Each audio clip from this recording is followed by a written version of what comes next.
What happened was extraordinary. The case started to break at 4:20 a.m. this morning, when the family's home that was being guarded by state police, when the parents were still starting another day at the campsite where they'd last seen their daughter. 4:20 a.m., the car pulls up to a mailbox. Something is left. State police immediately go to the mailbox and identify what is a ransom note that had been left behind for Charlotte. State police worked diligently trying to find a match for a fingerprint. First one tried and wasn't successful. Second one was to identify any other prints in the New York State database that would be a match. The hit came at 2:30 in the afternoon. There had been a DWI in 1999 in the city of Saratoga. A fingerprint was found that matched what was found on the ransom note.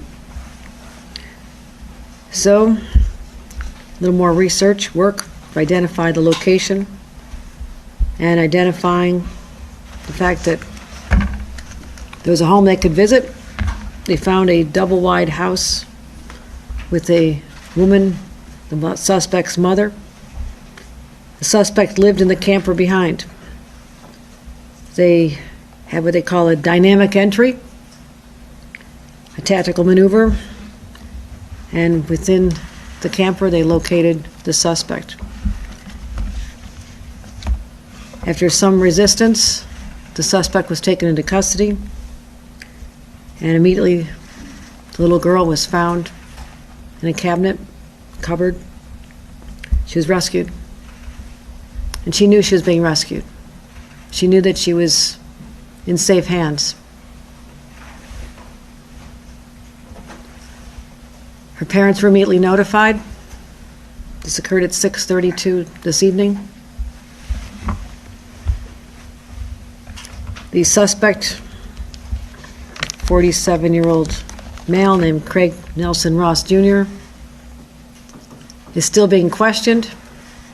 At this moment, charges have not been brought, but they are fully expected. Her daughter was transported to local hospital, as is customary, and that's all the family wishes to reveal at this time. But they are united. She is in good hands. She appeared to be outwardly physically unharmed at the time, but we'll leave the rest of this information about little Charlotte to her family at a time they deem appropriate. Often these stories don't end up like this. Every second is key. There's a lot of pressure. Split decisions are made. Because you know, not just a life is hanging in the balance, but a little innocent child's life is hanging in the balance. So, to the teams behind me, you work quickly. You work with great urgency. You put it together, the puzzle pieces. You're able to track down the location of Charlotte through technology, but ultimately it was the two SWAT teams, one federal, one state, that landed in helicopters in Ballston Spa to rescue Charlotte.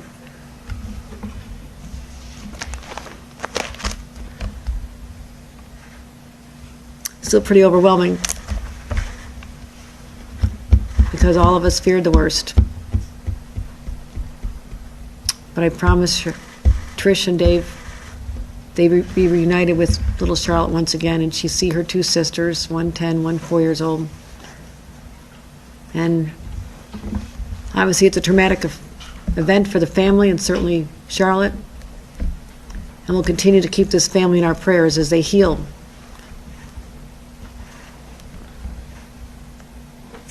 But she'll be going home. That's the story. Charlotte will be going home.